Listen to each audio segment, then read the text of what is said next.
Hi, this is Gary Zacharias. I want to welcome you to the Apologist bookshelf. I realize I never covered a book that was one of my favorites. It's called The Case for a Creator. It's Lee Strobel. Of course, he's got that whole Case for series, Case for Christ, Case for Faith, Case for Miracles, and so on. This book came out almost 20 years ago, and it's The Case for a Creator. So he does interviews with Jonathan Wells, Discovery Institute, of course, and Stephen Meyer, who's become just a blockbuster writer and thinker and appears on a lot of shows and all. William Lane Craig has a chapter. J. Wesley Richards, Michael Behe. Meyer has another chapter, interview with J.P. Moreland. So it's a really, really fun book to read. Of course, you know how it works. Lee Strobel asks the questions and throws challenges up there and sees how the people do as they respond. So I'd like to do one that's probably familiar with you, but bear with me because I think it's worth talking about, and especially there really haven't been, as far as I know, any serious challenges to what this man has come up with. So this chapter is called The Evidence of Biochemistry, the Complexity of Molecular Machines.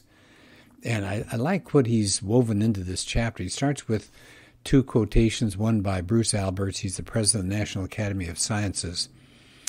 Here's what he says. We've always underestimated the cell. The entire cell can be viewed as a factory that contains an elaborate network of interlocking assembly lines, each of which is composed of a set of large protein machines. Why do we call them machines? Precisely because, like machines invented by humans to deal efficiently with the macroscopic world, these protein assemblies contain highly coordinated moving parts. I hope, in fact, you've ever had a chance to do a YouTube search and just type in molecular machines and take a look at some of these machines. It's just amazing what they do. That was me talking. Okay, that's not Bruce Alberts. Here's a biochemist, Franklin Harold. We should reject, as a matter of principle, the substitution of intelligent design for the dialogue of chance and necessity. So do you see how he started there? Of course, he says, we've got to get rid of intelligent design. It's chance and necessity. But then notice what he does in the next part of the quotation here. But we must concede that there are presently no detailed Darwinian accounts for the evolution of any biochemical system, only a variety of wishful speculations.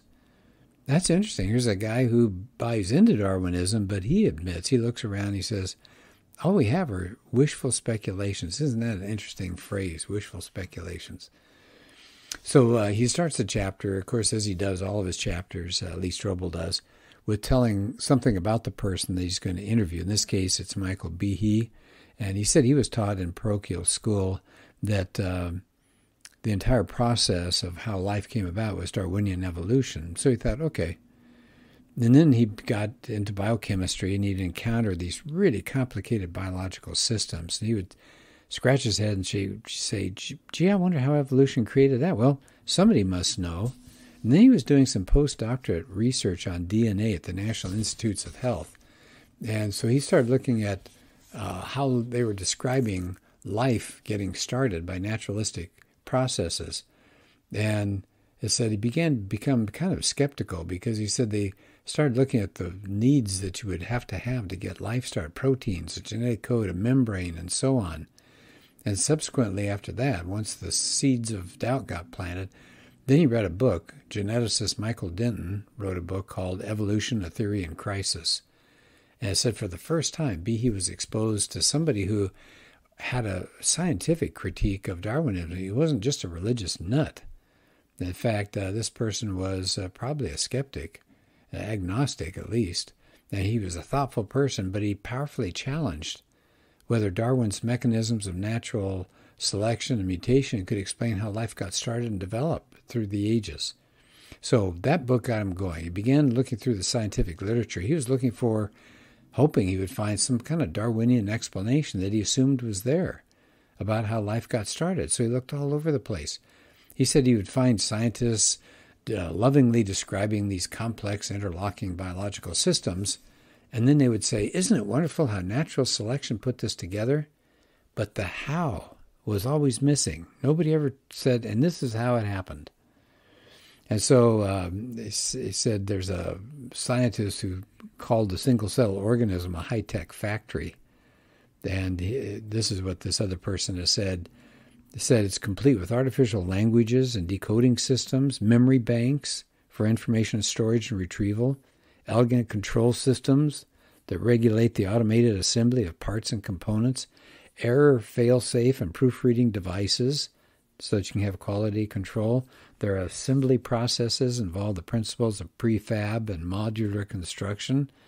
They said, and it replicates itself within just a matter of a few hours. Wow.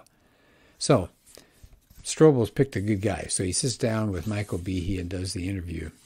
And he starts off, he references Behe's book, Darwin's Black Box. And so he's asking Behe what's going on with the term black box.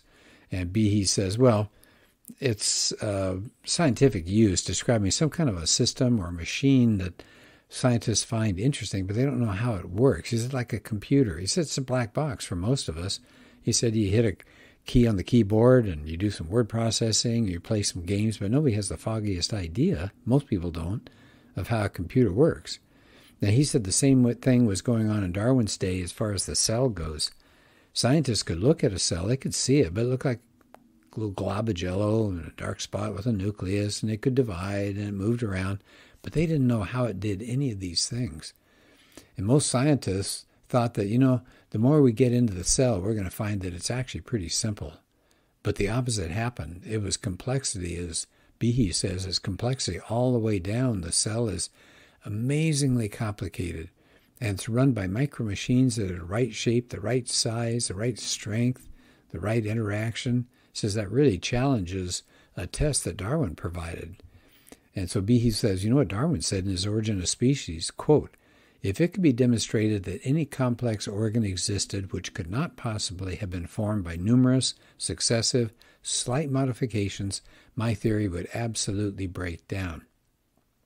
So that's where Behe got the idea of a system that's irreducibly complex. And what that means is it has a number of different pieces or components, and they all work together to accomplish something. And if you were to remove any one of those components, the system would no longer function. And of course, he uses the example of a mousetrap. That's his famous illustration. You've got all these pieces of a mousetrap. You got that flat wooden platform. You got the metal hammer. You've got the spring, and you've got a catch, and then you got a metal bar that connects and holds the hammer back. I mean, all this kind of stuff.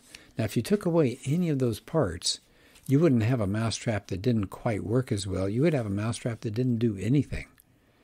And he says evolution can't produce an irreducibly complex biological machine suddenly, all at once.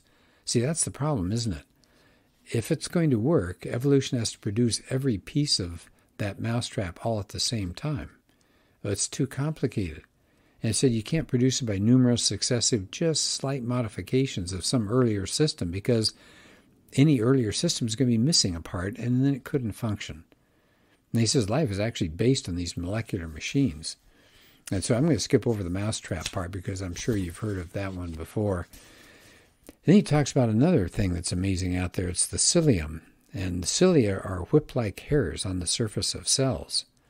And it says if the cell is stationary, the cilia moves fluid across the cell surface. And he gives an example. He said, you've got cilia lining your respiratory tract. Every cell has about 200 of them, and they beat in synchrony so that they can sweep mucus toward your throat to get rid of it. So it says what they're finding out now with electron microscopes is that the cilia are quite complicated molecular machines. They're made up of 200 protein parts. And so he goes into detail of these parts, so I'll skip over that. But it said they convert a sliding motion into a bending motion so the cilia can move. And it says you only get the motion of the cilia when you got all these pieces together. Not one piece by itself is going to make it work. Okay, so I thought that was interesting. And then he moves along to talk about the bacterial flagellum. And again, he spent time on that, so I won't do much on that. But he says, keep in mind the cilia are acting kind of like oars to move a cell. But then in the 70s, they discovered the flagellum that's on the bacteria. It's like a rotary propeller. He said they are so efficient too. He said it's kind of like an outboard. So he said they're way more incredible. The flagellum has a propeller. It's long and whip-like, and it's made out of a protein called flagellin. And it's hooked up to a drive shaft with a hook protein, kind of like a universal joint, so it can rotate. And several types of proteins act as bushing material, so the drive shaft can penetrate inside the bacterial wall and attach to a rotary motor. I mean, honest to goodness, I hope you have a chance to take a look at it online. Go do a YouTube search. Look up bacterial flagellum. They look like something invented by Toyota or General Motors. These things can go 10,000 revolutions a minute. He said not only that, but the propeller can stop spinning within a quarter turn and instantly start spinning the other way at 10,000 RPM. You know, I've mentioned this to my apologetics class, and I tell them, go out on the freeway and get your car and get it up as high RPM as you can get. Let's say 5,000. Probably can't make 10,000. So get it up to about 5,000 and then put it in reverse and see what happens. And everybody laughs because they know it just destroyed the engine. But this thing can do that. And how big are we talking about? Consider its size, he says. Behe says a flagellum is just a couple of microns long. What's a micron? About 1/20,000th of an inch. And the motor itself is about 100,000th of an inch. It says even with all our technology, we can't produce anything like that. It's just amazing. Okay, so he's talking about that. What's going on in that? There are molecular trucks and highways inside our cells. It's called the intracellular transport system. So he said what we've got here is not a cell that's just a simple bag of soup with everything sloshing around. He said you got all sorts of areas, kind of like rooms in a house, and you got to get the material from one place to the next. Now you've got the nucleus, and you've got the mitochondria, that produces energy. You've got the endoplasmic reticulum, that produces proteins. The Golgi apparatus, that's a way station for proteins that are being sent elsewhere. The lysosome, it's like a garbage disposal unit, and on and on and on. He says, just take the ribosome. Okay, the ribosome, that's 50 large molecules. That has 1 million atoms. It's an automated factory that can synthesize any protein that it's instructed to make by DNA. So it's a little factory there.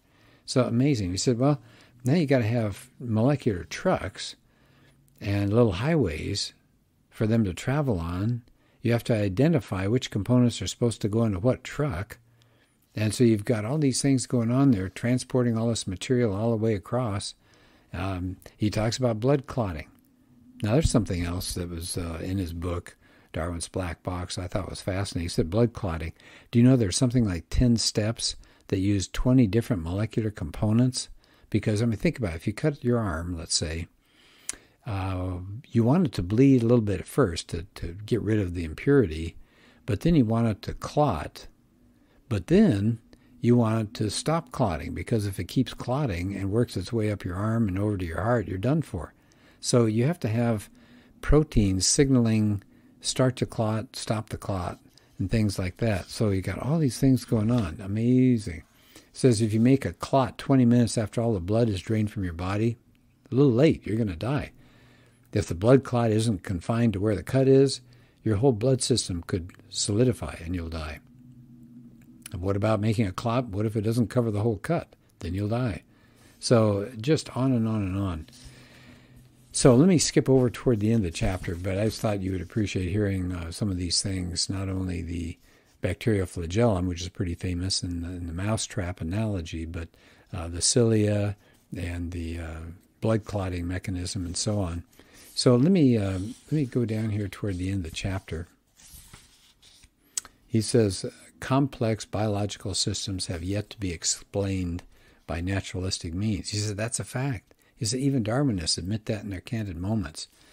And can I stop there for just a minute? Because I find that to be so true. I've read a lot in this field. And among themselves and writing for others in the field, you'll hear them. Some of them are very honest. And they'll talk about things like just dreams and wishes that they could get this done, this understood. But instead, when they're talking to the public and all, when they're doing interviews on television, it's like, oh, yes, we have it all figured out. But remember what that biochemist Franklin Harold said at the beginning of the chapter. It's just a variety of wishful speculations, and they will admit it among themselves. Darwinists will admit it. Now, he says, as science advances, we're finding more and more complexity, not less and less, more complexity in the cellular world. So I'm going to end the chapter with what he does, which I thought was really good. This is a concession by a microbiologist named James Shapiro at the University of Chicago. Now, he reviewed Behe's book, Darwin's Black Box. And here's what he had to say. He's not a believer in God, as far as I know. He says there are no detailed Darwinian accounts for the evolution of any fundamental biochemical or cellular system, only a variety of wishful speculations. Doesn't that sound familiar? How about Alan Sandage? Here's what he says. He's a highly respected scientist. He says the world is too complicated in all its parts and interconnections to be due to chance alone. Isn't that interesting? So he thinks there's a God. He says, I'm convinced that the existence of life with all its order in each of its organisms is simply too well put together. He says, how do all these parts know these things? What's going on? He said, the more one learns of biochemistry, the more unbelievable it becomes, unless there's some type of organizing principle. What does he mean by that? An architect for believers, a mystery to be solved by science, even as to why, sometime in the indefinite future, for materialist reductionists, in other words, people who don't believe that there might be a God, that they need to understand that. So I think that's a really interesting chapter. I want to come back to the book because I love science, and I think there's a lot here that we can get from it. All right, well, thank you. Take care. Bye-bye.